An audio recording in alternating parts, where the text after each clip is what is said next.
जी हाँ, नमस्कार साथियों, आप सभी का अपना फिर से इस ऑनलाइन प्लेटफ़ॉर्म में स्वागत है और इस वीडियो के माध्यम से हम यहाँ पे समझने वाले हैं बाल विकास का सिद्धांत। और बाल विकास का सिद्धांत एक ऐसा टॉपिक है साथियों जो संविदा शिक्षक वर्ग 3 के लिए बहुत ही महत्वपूर्ण है।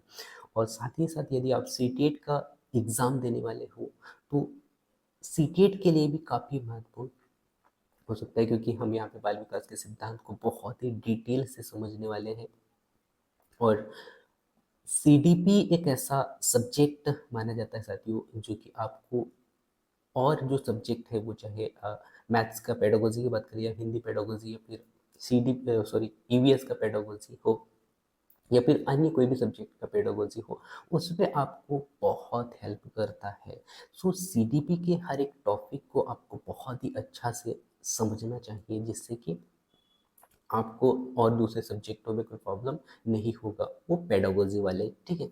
और साथ ही साथ आपको प्रैक्टिस बहुत अच्छा से करना चाहिए साथियों। यदि मैं यहाँ पे संविदा शिक्षक वर्ग 3 पे नज़र डालूँ तो काफ़ी कम दिन बचे हुए हैं संविदा शिक्षक वर्ग 3 का एग्ज़ाम को, क्योंकि उसका एग्ज़ाम डेट भी लगभग जारी हो चुका है। वो स्टार्ट बहुत ही जल्द हो जाएगा आने वाले डेट पे, ठीक है। सो आपको इसके लिए प्रैक्टिस बहुत अच्छा से करना चाहिए और प्रैक्टिस के लिए आपके पास में एक अच्छा बुक भी होना चाहिए साथियों। सो मैं काफ़ी रिसर्च कर रहा था और रिसर्च करते-करते मुझे इस बुक के बारे में पता चला और इसका जो कंटेंट है वो मैंने काफ़ी अच्छा से देखा, तो मुझे काफ़ी अच्छा लगा।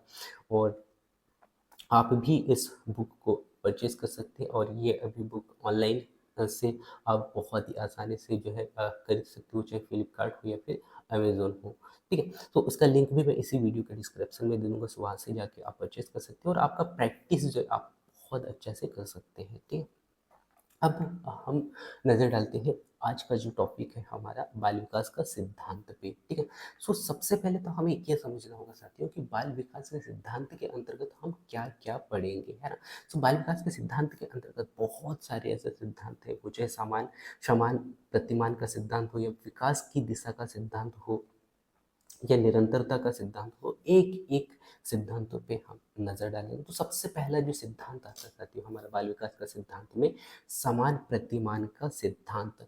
अब हम यहाँ पे नज़र डालते हैं कि समान प्रतिमान का सिद्धांत क्या है और समान प्रतिमान का सिद्धांत को हम किस आधार पे पढ़ते हैं। जो समान प्रतिमान का सिद्धांत वह सिद्धांत है साथियों, समान से ही आप समझ पा रहे होंगे जो कि समान।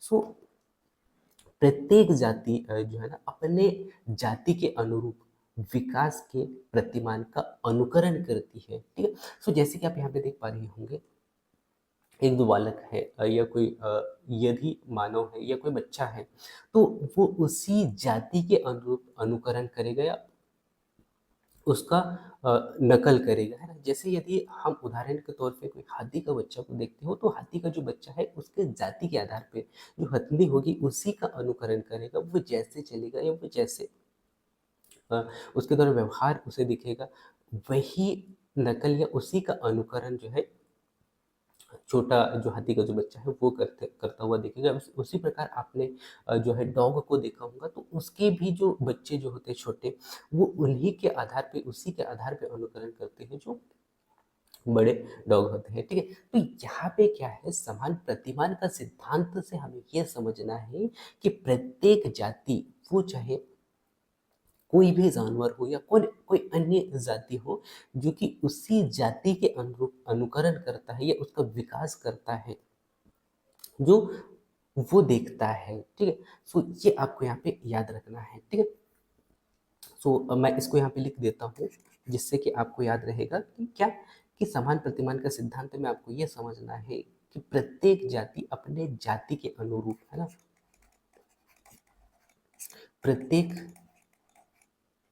जाति अपने जाति के अनुरूप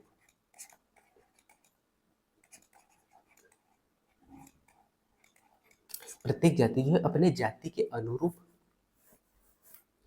विकास के प्रतिमान का अनुकरण करता है ना।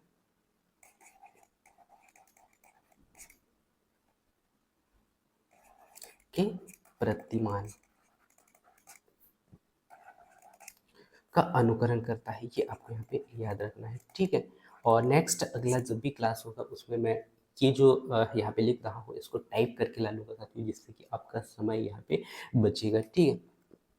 सो समान प्रतिमान का सिद्धांत आप समझ चुके होंगे कि बाल विकास के अंतर्गत यदि आपसे पूछे कि समान प्रतिमान का सिद्धांत के अंतर्गत हम क्या पढ़ते हैं, या इससे समान प्रतिमान के सिद्धांत के अंतर्गत कोई क्वेश्चन यदि आ जाता है तो आपको ये याद रखना है कि समान प्रतिमान का सिद्धांत में ये होता है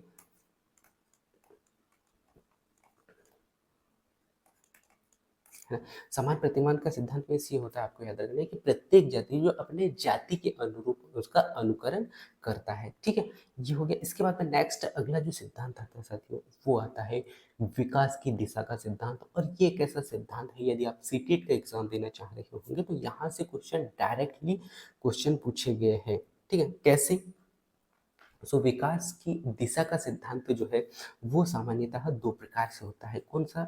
सो आपको याद रखना है विकास की दिशा का सिद्धांत कितने प्रकार से होते हैं, तो दो प्रकार से। कौन कौन से? सो आपको यहाँ पे याद रखना है मस्को अधोमुखी सिद्धांत, मस्को अधोमुखी सिद्धांत,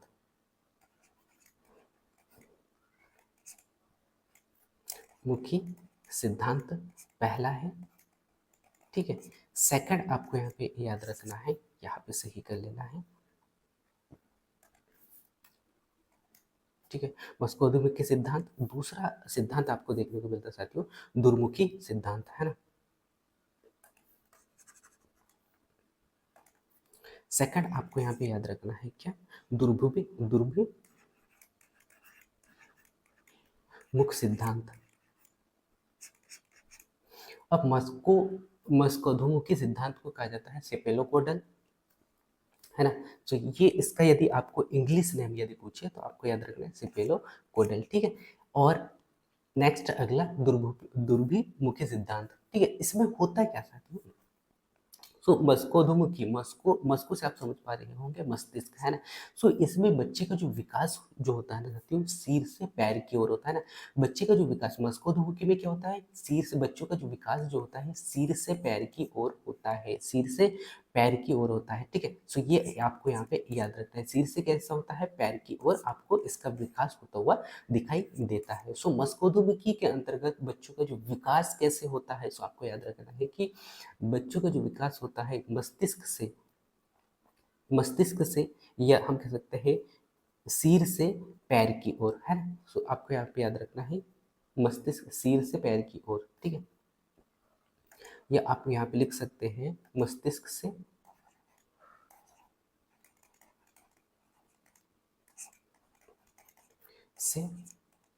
सॉरी पैर की ओर यहाँ पे लिखना है, ठीक है। मस्तिष्क से पैर की ओर, ठीक है। सो मस्कोधुमुखी में आपको यही याद रखना है कि मस्तिष्क का सॉरी बालक का जो विकास होता है मस्तिष्क से पैर की ओर होता है, ठीक है। इसके बाद में नेक्स्ट अगला दुर्भिमुख सिद्धांत।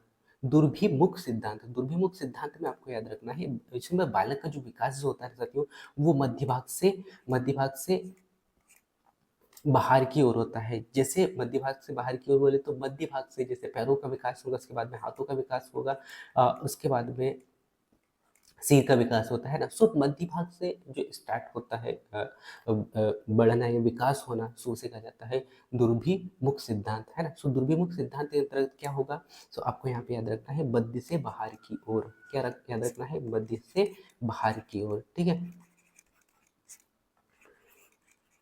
मध्य से बाहर की ओर। जबकि मैंने मस्कोधुमुखी सिद्धांत में मैंने क्या बताया था साथियों कि मस्तिष्क का यानी शरीर का जो विकास होता है ना मस्तिष्क से पैर की ओर होता है, मस्तिष्क से पैर की ओर होता है। जबकि यहाँ पे मैंने क्या बताया दुर्भिमुख सिद्धांत में मध्य से बाहर की ओर होता है, ठीक है। सो ये हो गया विकास का सिद्धांत जो कि आप समझ चुके होंगे। इसके बाद में हम चलते साथियों निरंतरता का सिद्धांत। सो निरंतरता से आप समझ पा रहे होंगे लगातार, है ना।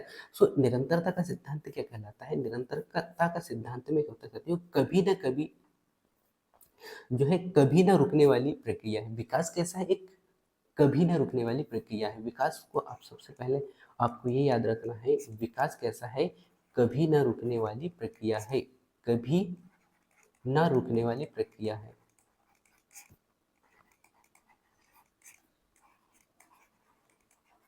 प्रक्रिया प्रक्रिया है जो जीवन पर्यंत चलता रहता है। हाँ, ये हो सकता है कि कभी मंद होता है, कभी तेज होता है, लेकिन ये लगातार चलते रहता है। जब बालक जन्म लेता है और ये हम कह सकते हैं जो है माँ के पेट से ही उस बालक का विकास होने लगता है, और विकास होते-होते तब तक ये विकास होता है जब तक कोई इंसान जीवित रहता है, ठीक है? तो ये याद रखना है, निरंतरता का सिद्धांत में क्या हो गया, कभी न कभी यानी कि कभी ना रुकने वाली प्रक्रिया है। यह कैसा है? कभी ना रुकने वाली प्रक्रिया है जो जीवन पर्यंत चलता है। कैसा चलता है भाई? तो आपको याद रखना है, जीवन पर्यंत चलता है, जीवन पर्यंत चलता है, ठीक है? ये याद रखना है, जीवन पर्यंत चलता है। कभी मंद होता है और कभी, आपको याद रखना है, कभी मंद होता है, कभी तेज होता है ना? कभी मंद, कभी आपको तेज देखने को मिल सकता है, ठीक है? कभी मंद, कभी तेज होता है, लेकिन निरंतर चलते रहता है, ठीक है? सो निरंतरता का सिद्धांत क्या कहता है? तो निरंतरता का सिद्धांत क्या कहता है कि कभी ना रुकने वाली प्रक्रिया है यह, ठीक है? और जो कि जीवन पर्यंत चलता है, और ये कब से स्टार्ट हो जाता है? बाकी पेट से ही स्टार्ट हो जाता है, और ये तब तक चलता है जब तक किसी इंसान की मृत्यु नहीं हो जाती है ना? सो निरंतरता का सिद्धांत आप यहाँ पे समझ चुके होंगे। इसके बाद में मैं लेके चलता हूँ साथ में, नेक्स्ट अगला जो सिद्धांत है वो है सामान्य से विशिष्ट का सिद्धांत। क्या है? सामान्य से विशिष्ट का सिद्धांत। सो यहाँ पे आप पिक्चर देख पा रहे होंगे साथियों, बहुत सारे मैंने 4 पिक्चर्स यहाँ पे लिया है, और इन चारों पिक्चर्स को यदि आप बहुत गौर से देखोगे तो आप समझ पाओगे कि सामान्य से विशिष्टता का सिद्धांत क्या कहता है, या सामान्य से विशिष्टता का सिद्धांत क्या है। तो इसमें आपको क्या याद रखना है कि विकास जो होता है ना, सदैव सामान्य से कैसे होता है? विशिष्ट की ओर होता है। विकास कैसे होता है? सामान्य से विशिष्ट की ओर होता है। सो विकास सदैव, आपको याद रखना है, विकास जो सदैव, विकास सदैव कैसे होता है? सामान्य से विशिष्ट की ओर होता है, ये याद रखना है, ठीक है? कैसे? सो उदाहरण के तौर पे आपको यहाँ पे समझना होगा कैसे। सो सबसे पहला कोई बालक जो है, सबसे पहला कोई बच्चा जन्म लेता है, जन्म लेने के बाद में वह जो है लेटा हुआ अवस्था में होता है ना, उसके बाद में पहला जो अ, विकास इसका हो पाता है, वो यहाँ पे आपको देखने को मिलेगा, उठना, है ना? क्या होगा? उठना। उठना, उठने के बाद में क्या करेगा? बैठना, फिर चलना, चलना, फिर दौड़ना, है ना? फिर क्या होगा? दौड़ना। कभी ऐसा नहीं हो सकता साथियों कि कभी जो बच्चा है जो है पहले चलना स्टार्ट कर दे, फिर बैठना स्टार्ट करेगा, फिर दौड़ना स्टार्ट करेगा, या फिर आप ऐसे नहीं कह सकते हो कि बालक का जन्म हुआ उसके बाद में वह बिना उठे या बिना चले दौड़ना स्टार्ट कर देगा, तो ऐसा नहीं है, है ना? सो सामान्य विकास कैसे होता है? सामान्य से विशिष्ट होता है, यानी कि पहले बच्चा उठेगा, उठने के बाद में बैठेगा, और बैठने के बाद में चलेगा, और चलते चलते धीरे धीरे वो दौड़ना स्टार्ट करता है ना? तो ये प्रक्रिया कैसी होती है? सामान्य से विशिष्ट होती है, पहले सामान्य होगी, फिर उसके बाद में विशिष्ट की ओर बढ़ती है, ठीक है? तो ये आपको यहाँ पे याद रखना है। सो विकास के सिद्धांत के अंतर्गत जो हमने यहाँ पे क्या देखा, सामान्य से विशिष्टता का सिद्धांत, कि पहला उठना, बैठना, चलना, दौड़ना। अब यहाँ से ये क्वेश्चन पूछा जा सकता है आपसे कि उठना, बैठना, चलना, है ना? बालक यदि ये कोई बालक यदि पहले उठता है, फिर बैठता है, फिर चलता है, उठना, बैठना, चलना किस सिद्धांत का उदाहरण है? सो पहले उठा, उसके बाद में बैठा, फिर उसके बाद में चलना स्टार्ट किया, है ना? उसके बाद में दौड़ना स्टार्ट किया, तो ये आपको याद रखना है, सामान्य से विशिष्ट की ओर हो रहा है, ठीक है? तो ये आपको यहाँ पे याद रखना है, और ये मैंने यहाँ पे उदाहरण भी दिया है, ठीक है? जो कि पहले यहाँ पे जो है बैठना स्टार्ट किया, उसके बाद में यहाँ पे चलना स्टार्ट करते हैं बच्चे, ठीक है? सो ये आपको यहाँ पे याद रखना है। इसके बाद में आपको नेक्स्ट अगला जो सिद्धांत देखने को मिल रहा है वो है पूर्वानुमान का सिद्धांत। सो पूर्व अनुमान का सिद्धांत क्या होता है साथियों? पूर्व अनुमान का सिद्धांत, पूर्व में आप समझ पा रहे होंगे पहले, है ना? सो पूर्व अनुमान मीन्स, पूर्व मीन्स पहले, अनुमान मीन्स आप लगा सकते हो लॉजिक, है ना? तो पूर्व अनुमान का सिद्धांत क्या कहता है साथियों? पहले ही अनुमान लगा सकते हैं है कि बालक का विकास ज्यादा किस दिशा में होगा, है ना? कि बालक आगे जाके या हम कह सकते हैं कि बड़ा होने के बाद में वो डॉक्टर बनेगा, वकील बनेगा या फिर कोई एक्टर बनेगा। तो ये जो अनुमान की जो प्रक्रिया है वो जो है बालक के जन्म के समय ही यानी कि पहले ही लगा लिया जाता है, ठीक है? तो पूर्वानुमान का सिद्धांत के अंतर्गत आपको यही याद रखना है कि पहले ही अनुमान लगा सकते हैं हम किसी बालक का जन्म लेने से पहले, है ना? और उसका विकास ज़्यादा किस दिशा में होगा, ये भी हम पहले ही पता कर सकते हैं, ठीक है? तो इसको मैं यहाँ पे लिख देता हूँ, जो कि आपको यहाँ पे याद रखना है। अच्छा, सामान्य से विशिष्टता का सिद्धांत तो मैंने यहाँ पे बता दिया है कि विकास सदैव कैसे होता है, सामान्य से विशिष्ट की ओर होता है, ठीक है? इसके बाद मैं यहाँ पे लिख देता हूँ साथियों में पूर्वानुमान का सिद्धांत क्या, कि पहले ही अनुमान इसका लगा लेते हैं, पहले अनुमान लगा सकते हैं। विकास में क्या कर सकते हैं, पहले अनुमान लगाया जा सकता है, ठीक है? लगा सकते हैं, ठीक है? लगा सकते हैं कि विकास किस दिशा की, यानी कि विकास ज़्यादा किस दिशा में होगा, है ना? क्या? विकास किस दिशा में होगा, ये पहले ही पता लगाया जा सकता है, ठीक है? तो ये आपको यहाँ पे याद रखना है। इसके बाद नेक्स्ट अगला जो सिद्धांत आता है साथियों, व्यक्तिगत का सिद्धांत। व्यक्तिगत, गत जो है यहाँ पे क्या कहलाता है साथियों, गत में आप समझ पाओगे अलग अलग, है ना? सो बच्चों का विकास जो होता है ना साथियों, व्यक्तिगत विभिन्नताओं के अनुसार होता है। सो किसी में विकास की गति जो होती है तेज होती है, सो किसी में मंद होती है ना?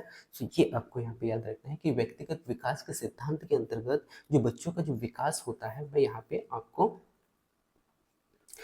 लिख देता हूँ, आपके लिए लिख देता हूँ क्या, कि बच्चों का विकास है ना, क्या बच्चों का जो विकास जो होता है ना, बच्चों का विकास व्यक्तिगत विभिन्नताओं के अनुसार होता है, व्यक्तिगत विभिन्नता के अनुसार होता है, ठीक है?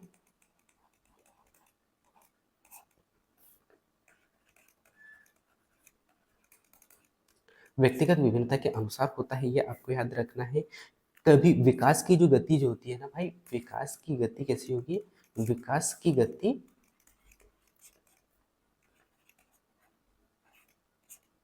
विकास की गति तेज होती है और कभी कम, या आप कह सकते हो मंद होती है, ठीक है? तो दोनों प्रकार से हो सकता है, लेकिन अलग अलग व्यक्तियों में अलग अलग रूप से आपको यहाँ पे देखने को मिल सकता है। किसी के विकास की गति और जो है कभी तेज होती है और कभी मंद होती हुई अलग अलग आपको यहाँ पे देखने को मिलेगा, ठीक है? जैसे आप यहाँ पे देख पा रहे हो, इस बालक की जो विकास की जो गति है, हो सकता है इस बालक की तुलना में अधिक हो, है ना? या फिर इस बालक की तुलना में हम कह सकते हैं इसकी गति कम हो, तो दोनों कंडीशन हो सकता है, व्यक्तिगत रूप से आपको देखने को मिलता है, ठीक है? तो व्यक्तिगत विकास का सिद्धांत में आपको ये याद रखना चाहती हूँ कि इस व्यक्तिगत विकास के सिद्धांत में बच्चों का जो विकास जो होता है ना, व्यक्तिगत विभिन्नताओं के अनुसार चलता है। जो किसी में विकास की गति तेज होती है, सो किसी में विकास की गति कैसी होगी, मंद होगी। कभी नहीं बोल सकते, किसी में बोल सकते हैं यहाँ पे, तो इसे किसी में कर लीजिएगा। विकास की जो गति है ना, किसी में तेज होगी तो किसी में कम होगी, ठीक है? तो ये याद रखना है। सो अलग अलग व्यक्तियों में अलग अलग विकास की गति आपको देखने को मिल सकता है। ऐसा नहीं हो सकता कि आपको जो है बहुत सारे समूह में बच्चे बैठे हुए जो कि टैलेंटेड बच्चे हैं, हम कह सकते हैं जो कि क्लास में सबसे टॉप आने वाले बच्चे हैं, लेकिन उनमें भी यदि आप देखोगे तो विकास की जो गति है ना, वो अलग अलग बालकों में अलग अलग देखने को मिलेगी। किसी में तेज देखने को मिलेगा, या फिर जो सबसे टॉप होगा, सबसे अच्छा होगा, उससे कहीं ना कहीं दूसरा जो बच्चा जो होगा वो उससे कम होगा, है ना? सो इस प्रकार से आपको यहाँ पे विकास की गति किसी में कम और किसी में ज़्यादा देखने को मिल सकती है, ठीक है? ये आपको यहाँ पे याद रखना है। इसके बाद में नेक्स्ट अगला जो सिद्धांत आता है साथियों, वो है एकीकरण का सिद्धांत। सो एकीकरण से आप समझ पा रहे होंगे साथियों, एकीकरण मीन्स एक साथ, हाथ एक साथ जुड़ना, है ना? एक साथ जुड़ना। तो इसमें क्या होता है कि बच्चों में एकीकरण के गुण पाए जाते हैं। जैसे ये बालक देख पा रहे होंगे, ये क्या कर रहा है, अपने आँखों को बंद कर रहा है, तो ये अपने दोनों हाथों के जो उँगलियों उँगलियों के साथ-साथ में जो है उनको एक साथ करके एक साथ मिला के क्या कर रहा है, अपनी आँखों को बंद कर रहा है, ठीक है? तो यहाँ से आप समझ पा रहे होंगे क्या कि बच्चों में क्या पाया जाता है, एकीकरण का गुण पाया जाता है। क्या कि जब हम किसी कार्य को करते हैं ना, जब हम किसी कार्य को करते हैं, जैसे ये बालक अपने आँखों को बंद कर रहा है, तो उसके लिए हाथ-पैर को एक साथ मिलाकर एक साथ मिलाकर करते हैं, जिसे हम एकीकरण का सिद्धांत कहते हैं। और जब बालक छोटा होता है ना, जब छोटा बालक को आप देखोगे तो किसी वस्तु को यदि वो पकड़ने का कोशिश करेगा, तो वो हाथ से भी और पैर को भी एक साथ लाने का प्रयास करता है ना? और उस चीज़ को पकड़ता है, ठीक है? सो एकीकरण का सिद्धांत में आपको यही याद रखना है कि एकीकरण का जो सिद्धांत के अंतर्गत जो बालक जो होता है वो क्या करता है, सभी हाथ-पैर को एक साथ यानी कि एक साथ लाकर किसी चीज़ को पकड़ने का प्रयास यहाँ पे करेगा। सो आपको याद रखना है, जब हम या हम कह सकते हैं जब हम किसी कार्य को करने के लिए अपने हाथ-पैर या एक साथ अपने हाथ-पैर एक साथ मिलाकर करते हैं, सो एकीकरण का गुण कहलाता है। और ये एक बहुत ही महत्वपूर्ण पॉइंट है जो कि आपको याद रखना है। एकीकरण का गुण किसमें पाया जाता है? सो ये पाया जाता है बच्चों में, है ना? बच्चों में यह गुण पाया जाता है, ठीक है? ये याद रखना है, ठीक है? और एकीकरण के सिद्धांत में क्या याद रखना है आपको, कि इसमें हाथ-पैर, हाथ हो गया, हाथ-पैर और सभी अंग,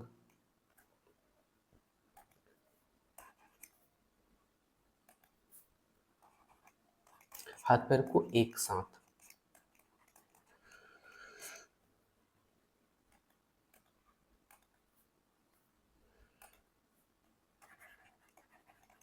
एक साथ मिलाकर किसी वस्तु को पकड़ने मिलाकर काम करना,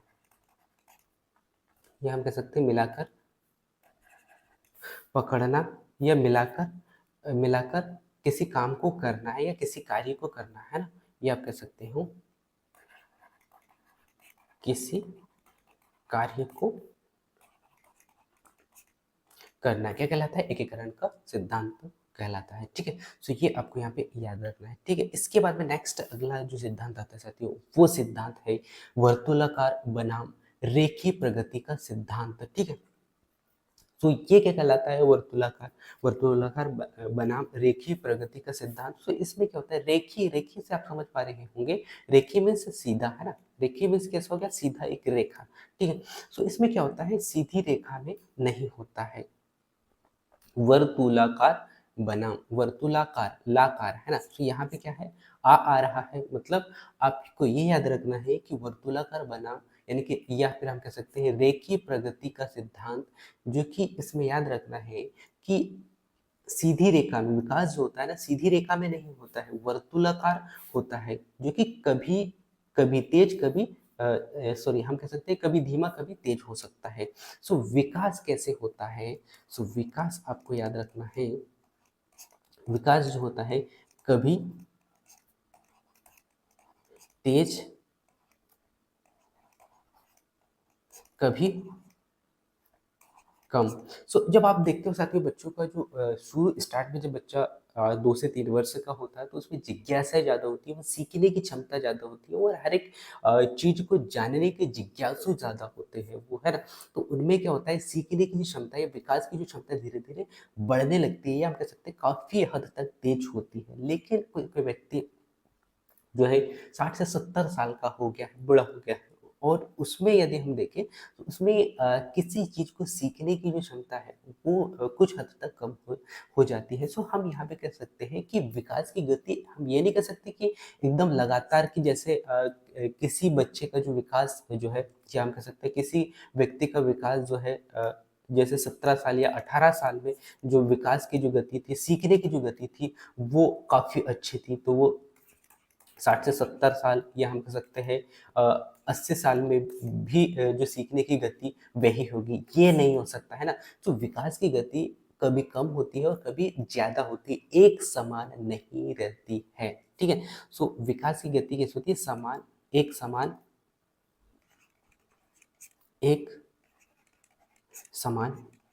नहीं रहती है, ठीक है?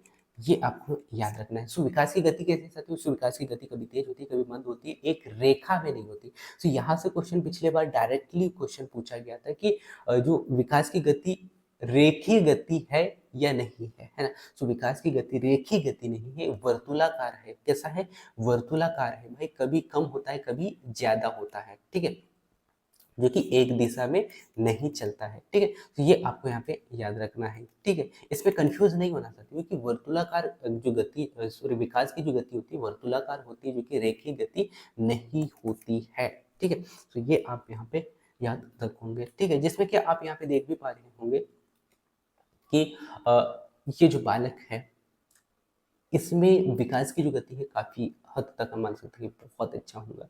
लेकिन जब ये कुछ जो हम कह सकते हैं कुछ दिनों के बाद में जब इसका एज कुछ और होगा, जब जैसे कि 60 से 70 या 80 एज में इसकी जो सीखने की जो क्षमता या विकास की जो क्षमता है कहीं न कहीं कम होता हुआ आपको नज़र आएगा, ठीक है? या होगा, ये आपको याद रखना है, ठीक है? इसके बाद में अंतर संबंधित विकास का सिद्धांत। अंतर संबंधित विकास, अंतर से आप क्या समझ पा रहे होंगे साथियों? तो अंतर संबंधित विकास में आपको ये याद रखना है कि जो शारीरिक, बौद्धिक, संवेगात्मक में अंतर संबंधित परस्पर निर्भर करता है। क्या मैंने क्या क्या बोल दिया? तो आपको याद रखना है भाई, जो अंतर संबंधित विकास में, अंतर संबंधित विकास के सिद्धांत में शारीरिक विकास, बौद्धिक विकास और संवेगात्मक विकास, इन सभी में अंतर संदर्भित होता है, या अंतर संबंधित संदर्भित परस्पर निर्भर करता है अलग अलग में, ठीक है। कैसे? सो मैंने यहाँ पे आपको बताया शारीरिक, है ना, शारीरिक, बौद्धिक, शारीरिक, बौद्धिक और संवेगात्मक।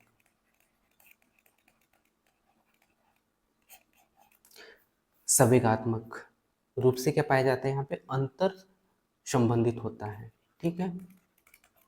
अंतर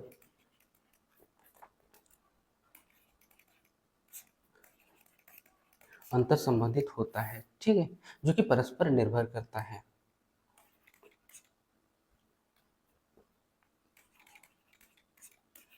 ये आपको यहाँ पे याद रखना है, ठीक है। सो यहाँ पे मैंने जो है विकास के सिद्धांतों को लगभग मैंने पूरे पूरे पॉइंटों को यहाँ पे आप लोगों को बता दिया साथियों, जो कि संविदा शिक्षक वर्ग दिन के लिए काफ़ी इम्पोर्टेंट पॉइंट है, और जो कि विकास के जो सिद्धांत है लगभग इतने ही सिद्धांत हमें पढ़ने होते हैं, और यहाँ पे हर एक विकास के सिद्धांतों को मैंने आप लोगों को यहाँ पे एक्सप्लेन करके बताया है। सो मैं उम्मीद करता हूँ कि हर एक सिद्धांत को आप बहुत ही अच्छा से समझे होंगे। एक बार पुनः फिर से मैं यहाँ पे आप लोगों को रिपीट करा दूं साथियों, विकास का सिद्धांत क्या कहलाता है? मैं अपना फिर से बता दूं, पहला विकास का सिद्धांत हमने पढ़ा था प्रमाण, यानी कि समान प्रतिमान का सिद्धांत है, जिसमें कि प्रत्येक जाति अपने अनुरूप, यानी कि अपने जाति के अनुरूप अनुकरण करता है। पहला पॉइंट मैंने ये बता दिया था, ठीक है। जो कि अलग अलग प्रकार के, यदि आप जो है आप देख सकते हो, कोई जानवर देखते हो तो उसके जो बच्चे जो होते हैं उन्हीं के अनुकरण करते हैं जो उनसे बड़े होते हैं, ठीक है। इसके बाद में नेक्स्ट अगला क्या बताया था मैंने? विकास का सिद्धांत, जो कि विकास का सिद्धांत दो प्रकार से होता है। कौन कौन सा? पहला होता है मस्तिष्कोन्मुखी सिद्धांत, जिसमें कि बच्चे का, बालक का जो विकास जो होता है ना, मस्तिष्क से पैर की ओर होता है, ये बताया था मैंने। नेक्स्ट अगला सेकंड बताया था एशियाई विकास का दिशा के सिद्धांत के अंतर्गत दुर्भिमुखी सिद्धांत, दुर्भिमुखी सिद्धांत, इसके अंतर्गत क्या होगा? सबसे पहले बालक का जो विकास होगा मध्य से बाहर की ओर होगा, ठीक है। तो ये आपको याद रखना है। इसके बाद में नेक्स्ट अगला निरंतरता का सिद्धांत। निरंतरता का सिद्धांत के अंतर्गत मैंने क्या बताया था कि विकास का जो सिद्धांत है निरंतर, ये हम कह सकते हैं विकास जो है कभी ना रुकने वाली प्रक्रिया है, जो लगातार चलती है। हाँ, लेकिन ये हम कह सकते हैं कि कभी मंद होती है, कभी तेज होती है, लेकिन ये जीवन पर्यंत चलते रहती है, ठीक है। तो ये आपको यहाँ पे याद रखना है। और ये जो विकास जो है वो जो है माँ के पेट से ही स्टार्ट हो जाता है, ठीक है। ये आपको याद रखना है। इसके बाद में नेक्स्ट अगला क्या बताया था मैंने? सामान्य से विशिष्ट का सिद्धांत, जिसमें कि बालक सबसे पहले उठना स्टार्ट करेगा, फिर बैठना स्टार्ट करेगा, फिर चलेगा, उसके बाद में चलते चलते वह धीरे धीरे दौड़ना स्टार्ट करेगा। ऐसा नहीं हो सकता है कि बालक पहले दौड़ेगा, फिर चलेगा, फिर बैठेगा, है ना। तो ये कैसा होगा? एक विशिष्ट से सामान्य की ओर होता है, जबकि बालक का जो विकास जो होता है सामान्य से विशिष्ट की ओर होता है, ठीक है। ये याद रखना है। इसके बाद में नेक्स्ट अगला पूर्वानुमान का सिद्धांत, जिसमें कि कोई बालक का विकास यदि पता करना हो, या बालक आगे जाके किस चीज़ में, ये हम कह सकते हैं आगे जाके क्या बनेगा, तो आप कह सकते हो पहले ही कि हाँ, इसका अनुमान लगाया जा सकता है कि आगे जाके वकील बनेगा, डॉक्टर बनेगा, या फिर कोई टीचर बनेगा, है ना?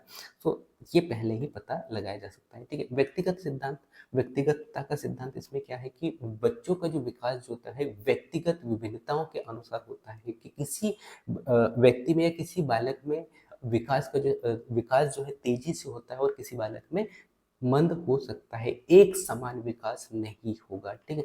इसके बाद में नेक्स्ट अगला एकीकरण का सिद्धांत मैंने बताया था। सो एकीकरण के सिद्धांत के अंतर्गत जो कोई बालक जो है, या कोई व्यक्ति जो है किसी कार्य को करने के लिए सभी अंगों का उपयोग करता है, वो चाहे हाथ हो, पैर हो, सभी का उपयोग यदि कर रहा है, तो वो होगा एकीकरण का सिद्धांत। और एकीकरण के गुण जो पाए जाते हैं सभी बच्चों में पाए जाते हैं, जो कि आप इमेज में देख भी पा रहे होंगे, ठीक है?